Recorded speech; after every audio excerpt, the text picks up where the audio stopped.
Free stuff is awesome, but free stuff to spice up the bedroom is even better. Whether you're buying a gift for your sugar baby or just for yourself, you can get 50% off at adamandeve.com when you enter the code CANDY at checkout. And that's not all. Adam and Eve will include 10 tantalizing free gifts, a sexy item for him, a special gift for her, and a third item all partners can enjoy. Plus, you'll receive 6 free spicy movies. But the best part is the free shipping. You can get all of this at adamandeve.com using code CANDY at checkout. That's CANDY. So Shelby, what are you getting me?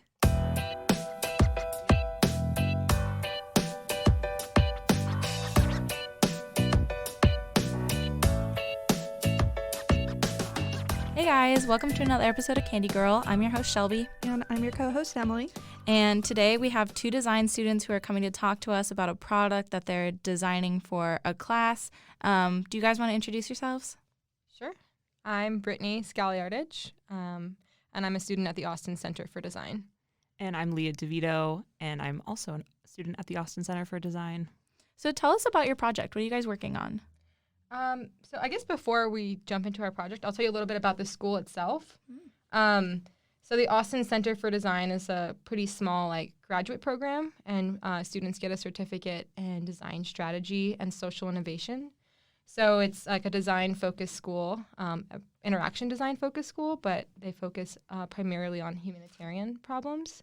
So a lot of our research projects and design projects have been with different partnered with different nonprofits and looking into ways we can apply design to social good.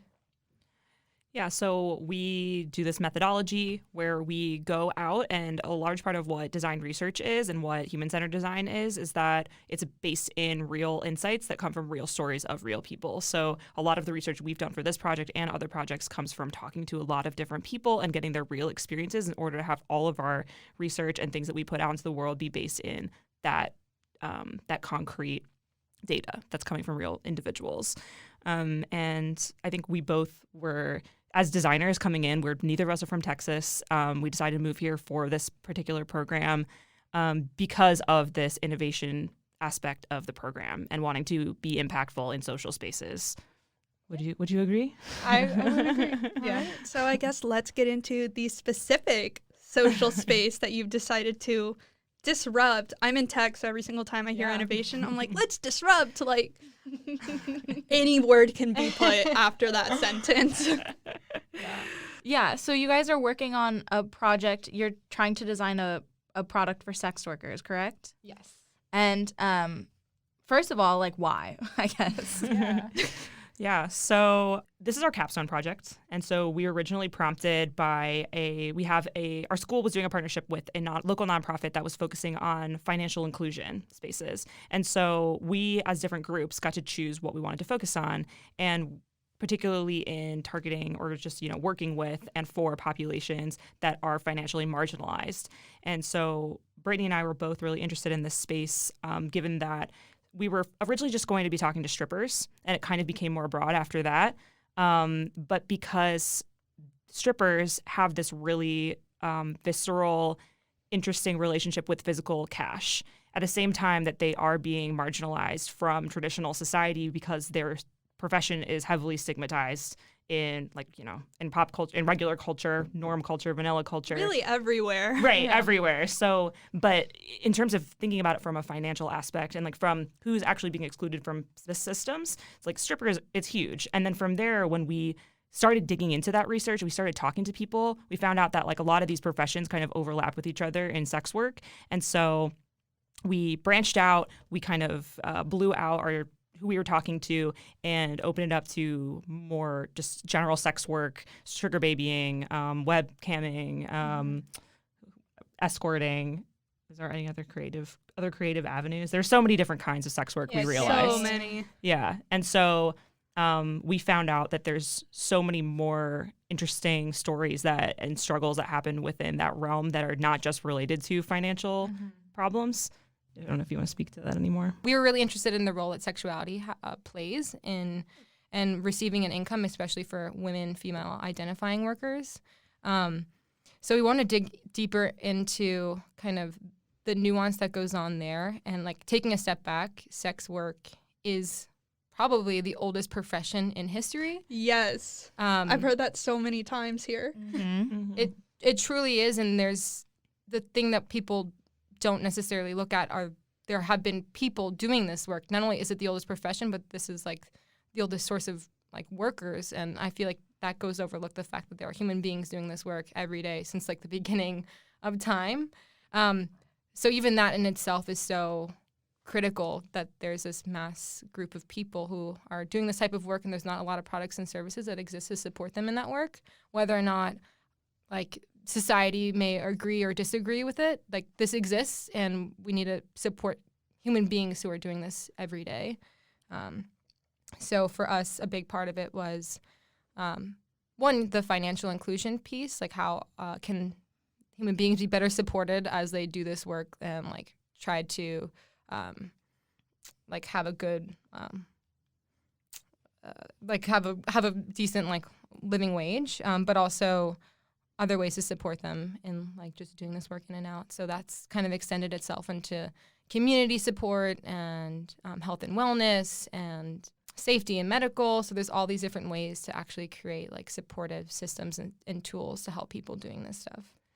And especially because, as you know, and I'm sure, and I've heard you talk on the podcast about it, that this is like such a hot topic in popular culture right now as well. Like it's all kind of coming to a head. So while it's like the oldest profession, we also have this moment that's happening in you know, women's rights. Women are having a moment in the United States, and also with things like Hustlers coming out, you know, this is becoming something that's like more in the public eye. And as we know, like recent laws being passed that are kind of making this something that is really relevant to the time. So we wanted to work on a project too that is really important to us, impactful for people, and something that needs to be focused on now. Yeah, there's a conversation starting, and we want to be a part of it. Yeah, it's so whack that it's, you know, taken laws this long to be formed when, let's be honest, half of Congress probably has a dominatrix. Yeah. With some of those decisions, I would want to be whipped for them too. Anyways. So what is the product that you guys are trying to build? So the product is it's called Poppy, and it's basically going to be, or it's in its blue sky format, meaning like the idealized version of it would be a peer-to-peer resource platform, online platform, where sex workers would be able to chat with each other. They would be able to exchange information, and in the most blown out version of it, be able to exchange homemade products between each other. Like we found that a lot of people like make their own clothes, make their own shoes, things like that. So, but the idea behind it would be able to create this like safe space where they would have an exclusive online space to exchange all this information. That being said, we're in the process of that where we've been prototyping it, but we haven't launched anything, and there are a lot of reasons for that. And learning a lot about the legal spaces that makes launching a product like this difficult. Yeah. But that would be the goal. Like the goal for the product is to create this exclusive online space that people could chat. Those things get shut down a lot. Right. So Yeah. And kind of the way we're envisioning it, we see places online right now, like Reddit, for example. There's a subreddit that's sex workers only, where people can kind of share stories and seek advice. But a lot of that oftentimes is getting censored and shut down, and is also under the eye of like the gazing public, where for us, we want to create something that's kind of making space on the internet for female identifying and non-binary sex workers, where it is invite only, and it is a platform where they can feel like they can share stories, seek out advice, find medical or safety tips. Because if you do a quick scan on any of those subreddits, you see that people are directly telling about good and bad experiences and gaining that peer support from people who actually get it. So for us, that's really a goal of ours, is to like harm reduce, create like less opportunity for isolation, and like allow women and to just share and connect, because that's really what makes communities strong. So that is the goal. But to Leah's point, even in our prototyping phase, we've come across a lot of legal hurdles that we didn't necessarily anticipate, especially at this small scale, just like kind of validating that this might be something people actually want. So yeah, we are learning a lot about the legal landscape, and it's really eye-opening for us. Yeah, we talked to a sex worker earlier who she used to get all of her clientele through Backpage, but now that Backpage is shut down, she's struggling to find clients, and she just moved from the West Coast to Texas, so it's even more difficult because now she has to start all over. But yeah, this sounds like it would be a good space for people to, share information. Yeah, I guess I kind of have 2 questions. First one's quick. Where did the name Poppy come from?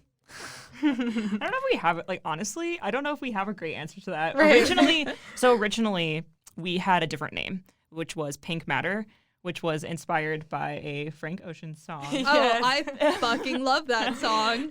But we realized, based on feedback we got from different people that we presented the original storyboard to, that name wasn't going to work for everybody because it felt too gendered. Yeah. Okay, I can see that. Yeah. So we decided to switch it. We wanted to keep it like soft and welcoming, but not be like overly gendered, overly girly, honestly. And there's something a little bit a poppy is like a beautiful flower that also like can have a little twinge of something sinister. So like maybe it's not like bad, because obviously sex work is not bad, but it's like a beautiful thing. I don't know. A little sexy, a little And dangerous. you can get addicted a little to beautiful. it. Exactly. I guess another kind of question that I had, I guess it's more of a clarification. So the product or platform that you're trying to develop is not for sex workers to find clients, but rather a community of sex workers to exchange information with each other. Yeah. I guess I'm kind of wondering, to put it blatantly, how is it illegal to have people share their sex work experiences? Because it's not like it's soliciting sex. I guess that's kind of... Yeah, that's kind of a lot of what we've been trying to navigate. Yeah. So I don't know how familiar y'all are with FOSTA bills, the Fight Online Sex Trafficking and Stop Enabling Sex Traffickers Act. We're not. Not at all. Okay, this is definitely important stuff. Yeah, this is like there are so many important issues that I just need to know about, and I don't. So please educate us and our listeners. Absolutely. Sure. So there is a Safe Harbors Act, which it's in the Communications Decency Act.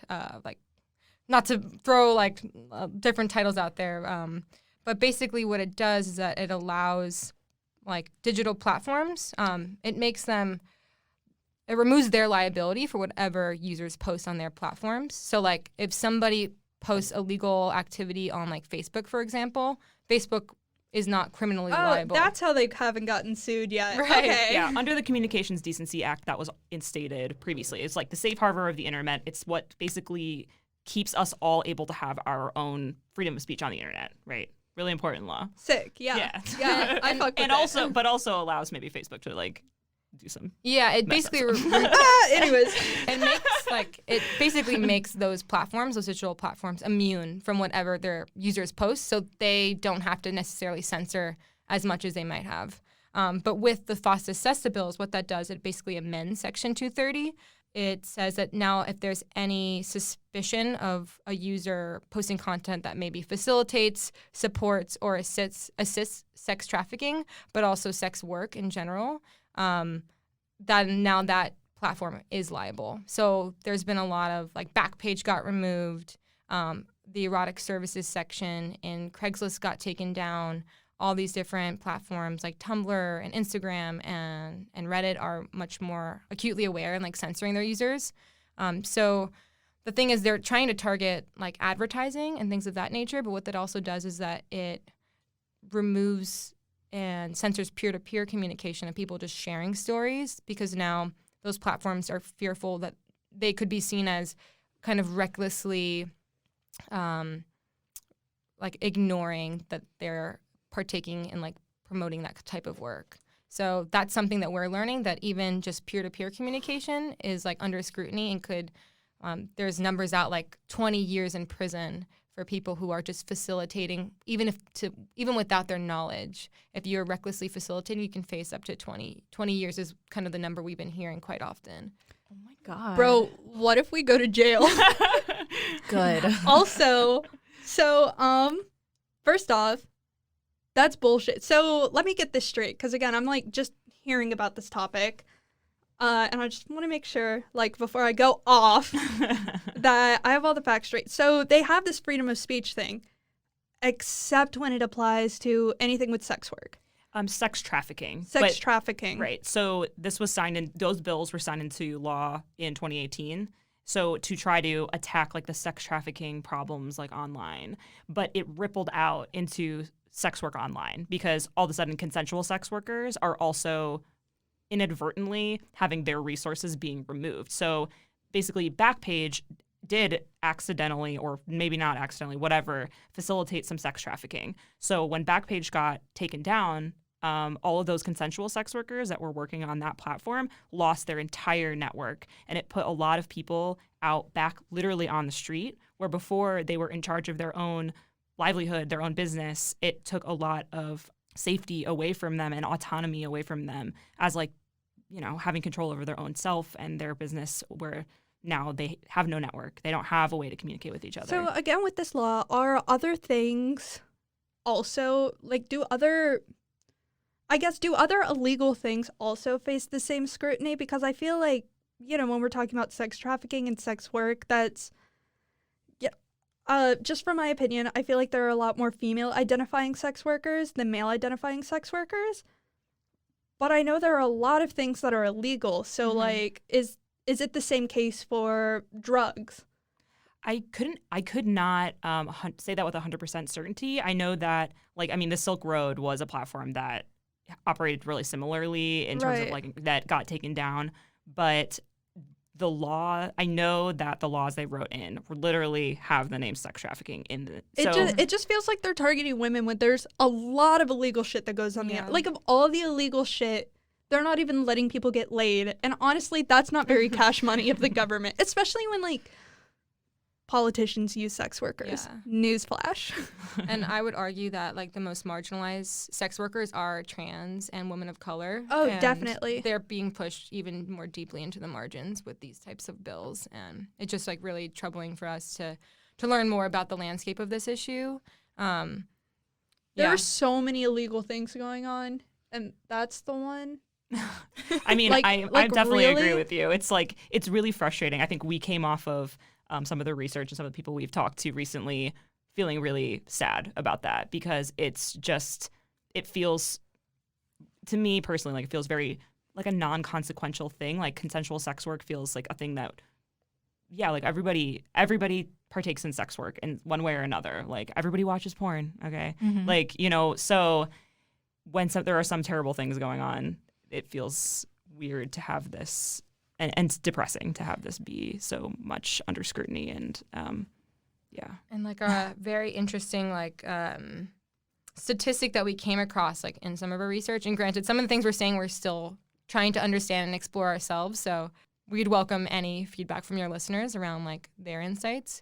But something we have found was that with the introduction of things like Backpage, actually the erotic services section of Craigslist, when that was introduced into any city on average, the total homicide rate, total female homicide rate in those cities went not just down. sex workers, females. Yeah. It went down by, do you remember how much? I think like It was insane. 20%? Yeah, it was like an insane number. Just the fact it went down. For not just sex workers, but total But female. for female homicide. So clearly this work is having an impact on like society and female homicide rate like throughout different cities.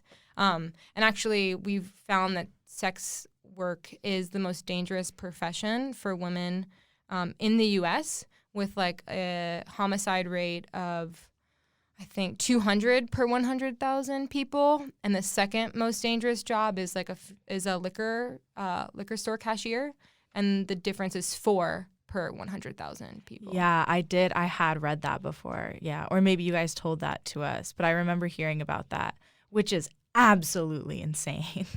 So like those digital tools that can help screen clients are so important, but not only for us, we're not necessarily focusing on client screening, we're focusing on people being able to share information, seek out advice, like exchange stories. Yeah, I guess.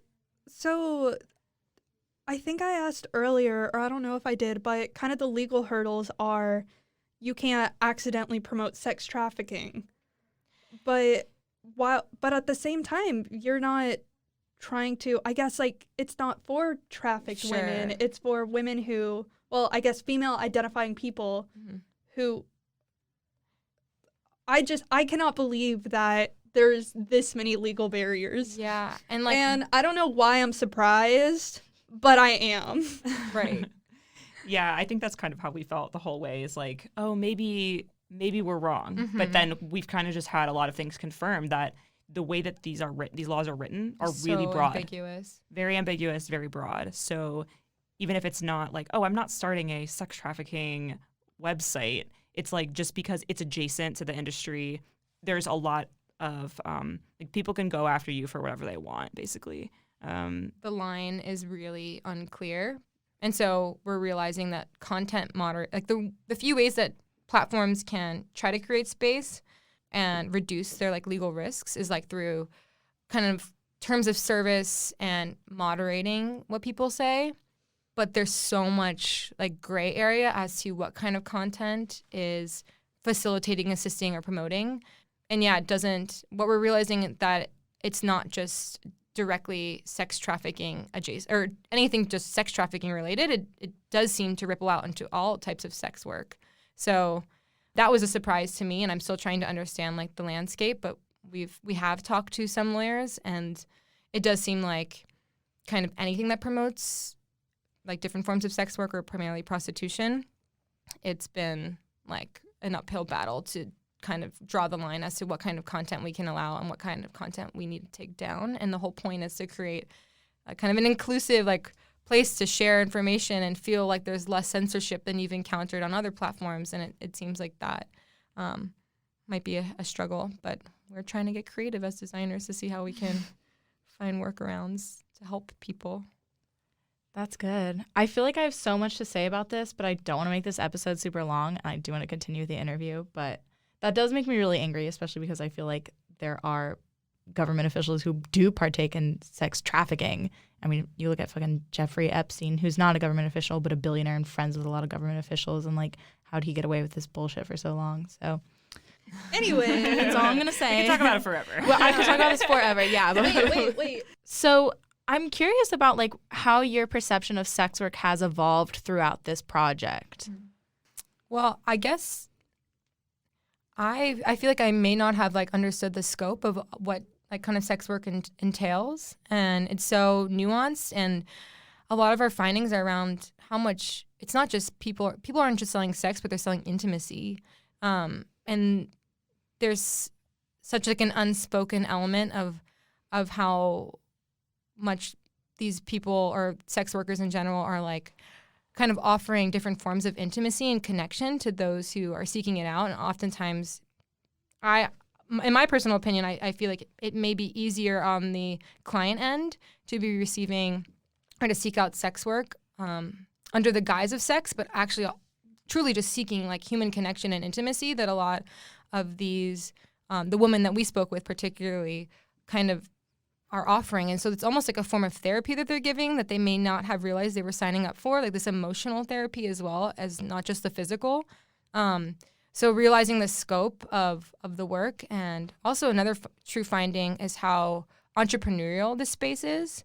And I do believe that based on our research that sex workers are basically small business owners and should be treated as such because they are running a small business in the way that they seek out clients and like offer their products and services. And there's a lot of resilience that's true to this work that it may not be true to other small businesses per se. But there's so many kind of nuanced competencies that are required to do this well and to do this and do the different aspects of it. Yeah, I feel like sex workers see more shit than like, a small mom and pop restaurant. There's Absolutely. so much intuition and this like gut instinct that you have to follow and train and learn. Yeah, I would totally agree that the intimacy piece is like a huge finding for me in going into this as well, just in terms of in talking to a lot of people, it's like the amount of skills that you have to do this work that are so emotional, like intangible human skills that are so broadly applicable to so many different spaces, and that ability to be able to relate and adjust and adapt to different circumstances and situations, and the amount of resilience that comes with that is so massive, and that those types of skills are highly valuable, should be rewarded, and that society, like it just that, and then the flip side of how the work is viewed is so stark. And yeah, I mean, it's very jarring to see that, and especially to talk to people who are like very clearly extremely intelligent, intuitive, human-centered people can be doing so many jobs at once while also taking care of themselves, potentially taking care of like their kids and maintaining this whole life, and also being emotionally available to their clients. That is, most people never have to do anything like that in their lives. Yeah, I've found that, I guess, just kind of going off on like my personal experiences before I was on this podcast, or I guess back when I had no idea about any type of sex work, even though I almost like very, very closely participated in sex work. Fuck, what was the train of thought? Hold up. Give me 2 seconds. You're an emotionally resilient bad bitch. I think that's what you're saying. Okay, wait. One thing. Is that what you were trying to get at? Okay, wait. I think I know what I'm trying to get at. So, I guess one thing that I learned about the podcast, and I don't want to like, put down any sex workers that like we've met, but I feel like even just doing this podcast, my views on sex work has changed. I mean, obviously, I was always like, yeah, like do whatever you want, like women making money, like taking control of their bodies, men too, any person. Like, fuck yeah. But I guess kind of here I realized that I feel like I had these unknown biases where I was like, oh, like they're doing sex work. Like, man, maybe they're like down on their luck, or like, especially because this podcast started off as like students. And now I know, like, one, that's fucking wrong. Like, so many of the sex workers that we've interviewed have been extremely intelligent, and they do it because they want to, not because I have to do it to survive. But a lot of them legitimately enjoy what they do, which isn't a notion, or isn't something that, I kind of thought of. I've kind of always thought of it as like, oh, well, work is work. Like, people don't really love their jobs. Like, some do, but most of the time not. And I guess that's kind of something that I've found. So I guess, what are some opinions of y'all's that have changed as you've like started interviewing? Because I know mine have changed a lot. I'll admit, when I started this podcast, I was not woke. I feel more woke now. Yeah, that's a tough question to answer, because I feel like, personally, the extent of people that I knew working in sex work was probably just stripping, or camming a little bit. And I don't know how many preconceived ideas I had about it, except for that I knew that the only times that I had been in those spaces, I had felt like these people look just like me. Like, this woman looks just like me. She's in a really similar position to me. There's not that much different from where she is and where I am. And so in starting to talk to a lot of different people, we talked to a lot of different, we talked to people of many different ages and many different life circumstances. And I think that, I don't know if my preconceived ideas change as much as that my scope of understanding of how broad the industry is and how universal the experience is, because we talk to people who are like, who are students and are trying to make it through school. Totally valid. Like, wonderful. Great. Do what you got to do. But then, we also talk to people who are down on their luck and are like, this is a thing I know I can rely on. And just the spectrum of how many different kinds of people participate in this work and how broad it is, that I think that has opened up for me a little bit in talking to just, even we've really only been talking to people in Austin, with the exception of maybe 2 people. Mm-hmm. And even in that, like being confined to just Austin, we've talked to people all across the board. Right. So it's like, when you think about all across the U.S., all of the women who are working in this industry, and I keep saying women because we're focusing on that demographic, not because there aren't men working in this industry, because we've actually had a lot of men reach out to us and had to turn them away, which is also interesting. So which is also an insight for me because I didn't necessarily think about that.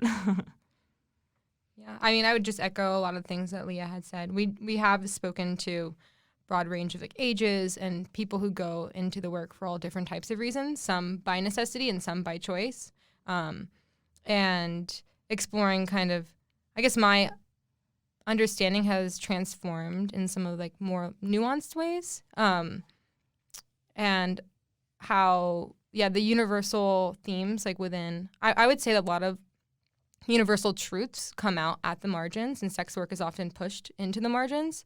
And so there's been a lot of themes that are so true to just human nature and like gender conflict and like power dynamics, and a lot of that comes out in sex and sex work. And so truly just through our conversations, I feel like through our conversations with the different women we spoke to, I feel like I really was getting a kind of a broader understanding of just like how human nature kind of is. Like when you're at a strip club, for example, one of the women we spoke to, she's like, in one second I'm like working with or dancing on a drug dealer, and another second I'm talking to a heart surgeon. And so there is this sense of like, this is where all walks of life enter, and I have to kind of navigate each type of person and try to seek out what they need and how I can provide that service. And it is so emotional. So really understanding how they do that, and how a lot of that speaks to like this greater understanding of like just truly human nature and like gender and power. That's been really eye-opening to me, and I feel really grateful for a lot of the conversations we've had. Yeah, I think one really interesting thing to me, and I know we're like going super off tangent about like y'all's product, and I hope that's okay. Yeah.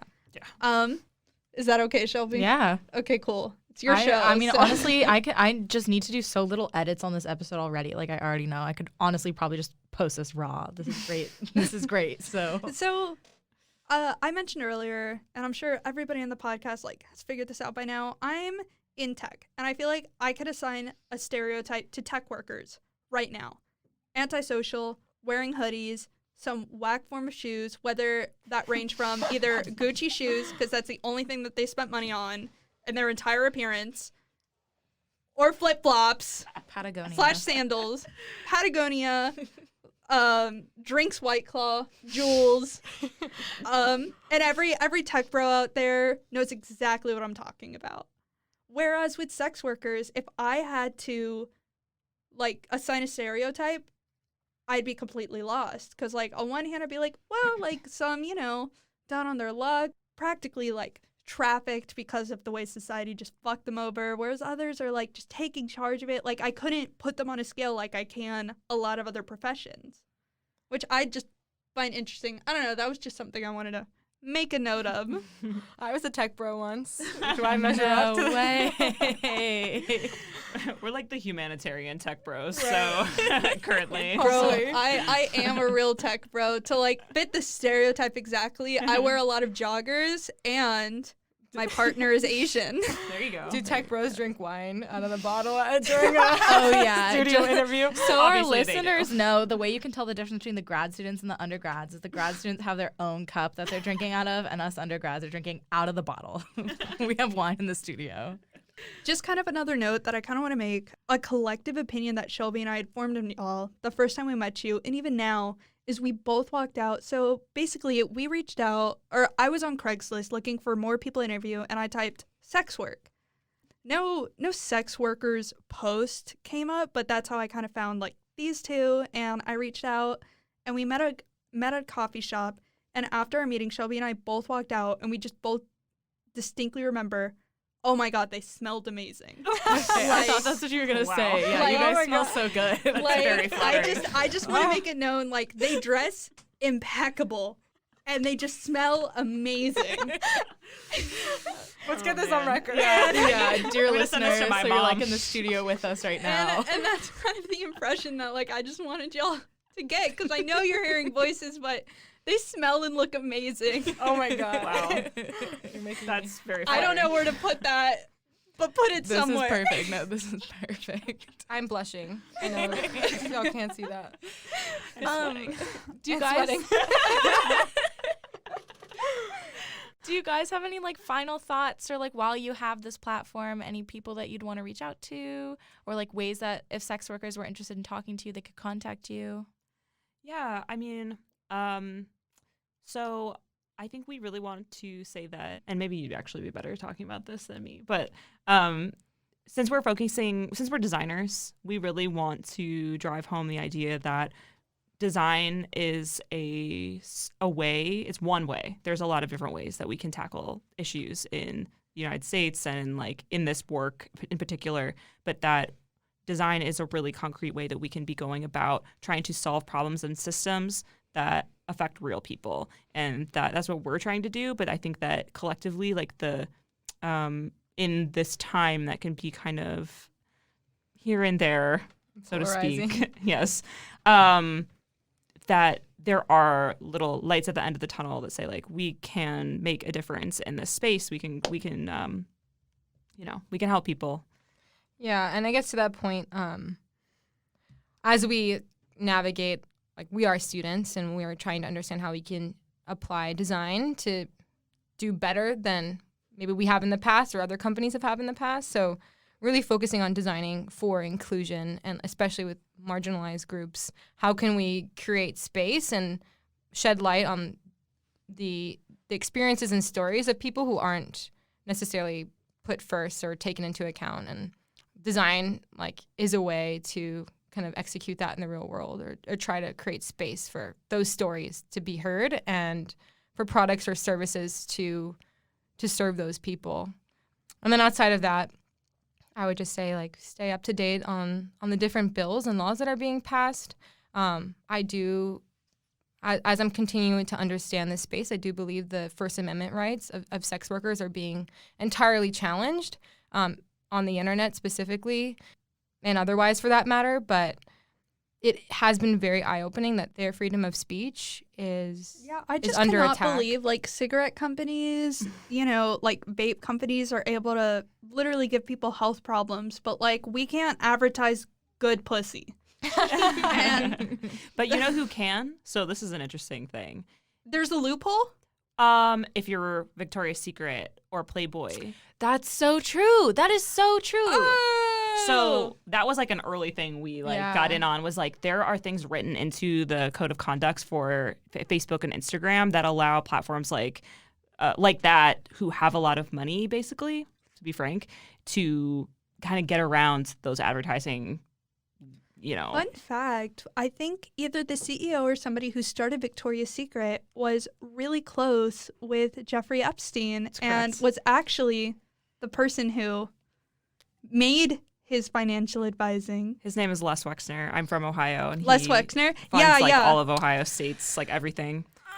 Yeah, was actually the person who kind of gave Epstein his big breakthrough. It's true. Do with that information what you will. But a last thing that I would want to say too is that if you are a sex worker and you're listening to this and you want to get in touch with Brittany and I, we totally would love to talk to you and love to include you in our research and in our project. And it's Austin Center for Design is where we're studying, and we can give you guys our emails so that you can have that posted, whatever it is. Yeah, we'll definitely share that in the description of this episode, and then we'll also put it on our social media when we share this out. Wait, I had 2 more questions. I like type questions as I interview people, otherwise I forget.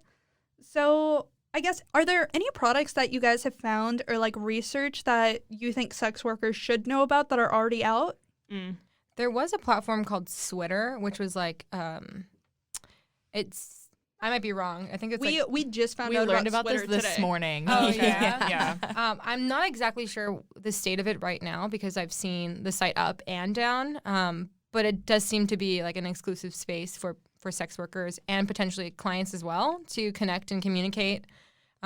There's also, for strippers in particular, there's Dancers Resource. They have an Instagram account, an app, and I think a website as well. And so that's a space for them to exchange like information about clubs. Yeah. In particular. So. And then there's one more podcast, not to compete with y'all. Ouch. But actually, Elle Stranger is her name. She I think her website's called stripperwriter.com, and she has a podcast called Strange Bedfellows. But she does a lot of storytelling around different just like topics that people are facing. And she has a really cool perspective. I would definitely plug that. We follow her on Instagram. Cool. tight. So it's 2020, so women help each other instead of competing with each other. Yeah. Hell yeah. Another one's just kind of like a fun personality question. So Sure. after what you guys have learned, what type of sex work would y'all want to participate if you had to Ooh. participate in a Ooh, form that's of a sex great- That is a work? fun one. That is a yeah. fun- I love that question. I feel like camming opens the door to a lot of creativity with like how you can. I'm like, well, I always been interested in film.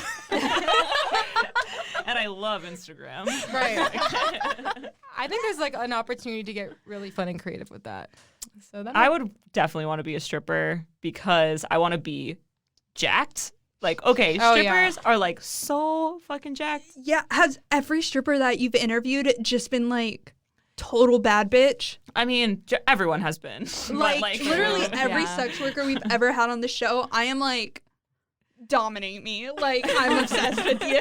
well, I love the like the role of music, and because Oh, yeah. we've definitely heard like some clubs that allow you to pick your own music and some that don't, and I could imagine like that Oh. would change everything for It me. would change everything.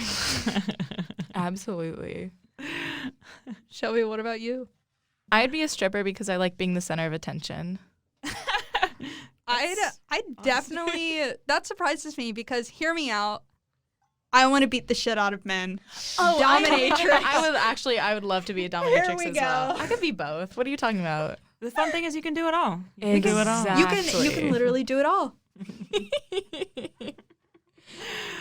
All right. Well, if you guys have any questions or if there's anything you've heard that you want to comment on, you can email us at candygirlpodcast@outlook.com. If you want to get in touch with Brittany and Leah, you can also email us there or you can email them. Again, we'll put that in the description of this episode or we'll include it in their social media posts about this episode. It's Yeah. poppyforum@gmail.com. Let's do that. Yeah, let's use that So one. All right, so you can contact, or actually, Shelby, you say it. Yeah, so you can contact Brittany and Leah at poppyforum@gmail.com. Follow us on Instagram at Candy Girl Podcast or on Twitter at Candy Girl Pod. Leah, Brittany, thank you so much for coming and talking to us. Coincidentally, on International Sex Workers' Rights Day, which was not Is planned at it? all. Today is Oh, International. tonight Yeah. I was going to show you. shut up. Yeah. I forgot about that. There's an event going on tonight that we're going to go to in We should go. celebration. Yeah, you guys should totally come. It starts at 10, but you should come anyways. Hell yeah. I'll probably be drunk. It's like as we coconut show shell. up. And we'll hear from you guys next Friday.